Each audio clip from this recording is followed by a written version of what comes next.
कभी सोचा है एक दिन ऐसा आएगा जब खिलौनों की दुकान में बच्चों से ज्यादा भीड़ बड़ों की होगी। शॉकिंग है ना, लेकिन रियल है। Racing car track, star Wars के फिगर जैसे खिलौने और उन्हें खरीदने वाले 7-8 साल के बच्चे नहीं बल्कि 30-40 साल के लोग। ये एक नया ट्रेंड है जो मार्केट में आया है और इस ट्रेंड को नाम दिया गया है किडल्टिंग। पर सवाल ये है, आखिर बड़े लोग खिलौनों पर लाखों रुपए खर्च क्यों कर रहे हैं? तो बेसिकली द इकोनॉमिस्ट, जो दुनिया की one of the trustable magazine मानी जाती है, उन्होंने इस स्टोरी को कवर किया। तो कुछ टाइम पहले जर्मनी में दुनिया का सबसे बड़ा टॉय फेयर हुआ, जहाँ पर एक अजीब नजारा देखने को मिला। हर टॉय फेयर की तरह यहाँ भी रेसिंग कार ट्रैक के स्टॉल, स्ट्रेंजर थिंग्स के फिगर और भी बाकी टॉयज के रिलेटेड स्टॉल थे। भीड़ भी थी, लेकिन बच्चों की नहीं। मोस्टली टॉयज खरीदने वाले लोग 30 to 50 एज ग्रुप के थे। 2023 में ग्लोबल टॉय सेल्स 7% से इंक्रीज हुई और इसकी सबसे बड़ी वजह बच्चे नहीं, यही एज ग्रुप था, जिसे आज हम किडल्ट्स के नाम से जानते हैं। इन टॉयज को खरीदने के मामले में यूरोप के 5 बड़े देशों में, जहाँ पहले इन किडल्ट्स का हिस्सा सिर्फ 9% था, वो अब लगभग 2 गुना हो चुका है। यानी खिलौनों के असली कस्टमर ना तो किसी पाल्ले में झूल रहे हैं और ना ही किसी स्कूल में पढ़ रहे हैं, वो तो असल में किसी ऑफिस की किसी कुर्सी पर बैठे हैं या फिर रिटायरमेंट का मजा ले रहे हैं अपने खिलौनों के साथ। और इन बड़े बच्चों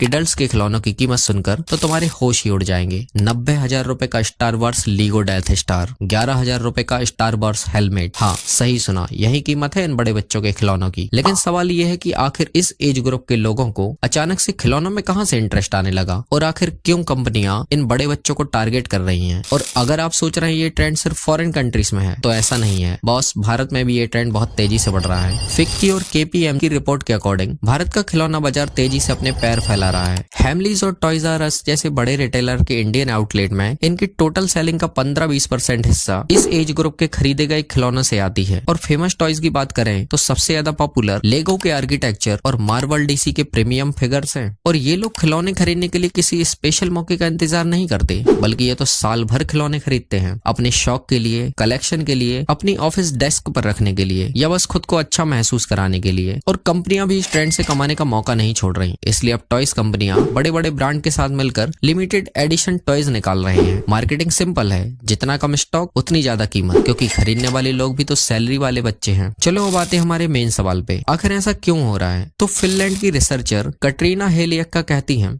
ये एज ग्रुप खिलौनों के थ्रू ना सिर्फ अपने बचपन में लौटते हैं, बल्कि अपने एडल्टहुड यानी अपनी वयस्कता को अपने तरीके से डिफाइन करते हैं। मतलब ये ना कोई नॉस्टैल्जिया है और ना ही कोई एस्केप। हम सब जानते हैं कि आज की दुनिया में काम का प्रेशर कितना ज्यादा है, अनसर्टेनिटी ज्यादा है और फ्यूचर एकदम अनक्लियर है। शादी लेट हो रही है, कुछ तो शादी करना ही नहीं चाहते। चाइना जैसी कंट्रीज में तो यूथ शादी करने से बच रहा है, इसलिए अब बच्चे लेट हो रहे हैं या तो हो ही नहीं रहे हैं। अकेलापन इस टाइम में दुनिया में सबसे ज्यादा पीक पर है और सोशल मीडिया की चकाचौंध से थक हार कर हमारे अंदर का इंसान अब कुछ ऐसा चाहता है जो सिंपल हो, कुछ टेंजिबल, कुछ ऐसा जो कंट्रोल में हो। और खिलौना इस सीन में एकदम फिट बैठता है, क्योंकि आज की दुनिया में चाहे कितनी भी मेहनत करो, फिर भी सक्सेस की कोई गारंटी नहीं है। रिलेशनशिप में आप चाहे कितना भी लॉयल्टी, टाइम, इमोशन इन्वेस्ट करो, फिर भी आउटकम क्या मिलेगा कुछ कह नहीं सकते। पर खिलौने में पैसा दो और सेटिस्फेक्शन आपको तुरंत मिल जाएगी। ना तो खिलौना आपको जज करेगा, ना ही उससे आपको कोई एक्सपेक्टेशन रहेंगी, बस तुम और तुम्हारा खिलौना। अब सवाल ये है कि क्या ये बचपना है, क्या ये मैच्योरिटी है? भाई मेरे हिसाब से तो नहीं। ये एक नई तरह की एडल्टहुड है, जहाँ इंसान खुद से पूछ रहा है, क्या सिर्फ सीरियस रहना ही बड़ा होना है? पर इसके साथ एक थोड़ा अनकंफर्टेबल सवाल भी है, क्या हम खिलौनों में वो खुशी ढूंढ रहे हैं जो हमें जिंदगी नहीं दे पा रही, या फिर लाइफ इतनी कॉम्प्लेक्स हो गई है कि सिंपल चीजें ही लग्जरी बन गई हैं? क्या ये ट्रेंड हमारी बदलती दुनिया की ओर एक इशारा है या फिर हमारी अधूरी जिंदगी का? इन सवालों के जवाबों के लिए कमेंट बॉक्स खुला है, आपको जो भी लगता है कमेंट में जरूर बताना। बाकी अगर आप कभी 30-40 साल के इंसान को खिलौने खरीदते देखो तो उसे जज मत करना। शायद वो खिलौना नहीं खरीद रहा, वो शायद कंट्रोल खरीद रहा है, वो शायद सर्टेनिटी खरीद रहा है, या अपने लिए बस थोड़ी सी खुशी। बाकी वीडियो सही लगा हो तो लाइक शेयर कर देना and also subscribe the channel.